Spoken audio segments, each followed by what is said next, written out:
Hi friends, स्वागत आहे तुमचं माझ्या छोट्याशा ब्लॉगमध्ये। तर आज मी करत आहे खिचडी। आज आहे गुरुवार, तर मग मला असतो उपवास। तर मग इथे मी मिरची घालून घेतली आहे, कढईमध्ये तेल टाकलं आहे आणि त्याच्यावरती कच्च्या बटाट्याचे काप करून टाकले आहे। तर आता ते मस्तपैकी आपल्याला झाकण ठेवून शिजून घ्यायचे आहे। आणि इथे आता घेतले आहे आपले भिजवलेले साबुदाणे, त्यात टाकली आहे थोडीशी साखर, थोडंसं मीठ, त्याच्यानंतर आला आपला शेंगदाण्याचा कूट। तर इथं आता छान व्यवस्थित शेंगदाण्याचा कूट मिक्स करून घ्यायचा आहे। इकडे बटाटा मी परतून घेतला आहे मिरचीमध्ये। अशी खिचडी मला खूप आवडते।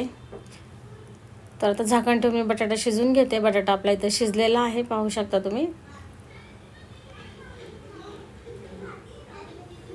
बटाटा शिजल्यानंतर आता सगळं मिक्स करून मी आता त्यामध्ये साबुदाणा घालून घेत आहे। तर पाहू शकता आता व्यवस्थित आपल्याला सगळं बटाट्यामध्ये मिक्स करून परतून घ्यायचं आहे। तर इथे आता सगळं व्यवस्थित परतून घेतलेली आहे खिचडी, म्हणजे एकत्र करून घेतलेली आहे सगळी, बटाटा वगैरे मिक्स करून। आता आपल्याला 2-3 मिनटं झाकण ठेवून मस्त खिचडी शिजून घ्यायची आहे। तर इथे आपली खिचडी शिजलेली आहे। तर चला मग आता खाऊन घेऊया खिचडी। तर व्यवस्थित अशी खिचडी परतून झालेली आहे। त्याच्यासोबत आता खायला काहीच नव्हतं, दही वगैरे, म्हणून मी कट केली आता कैरी।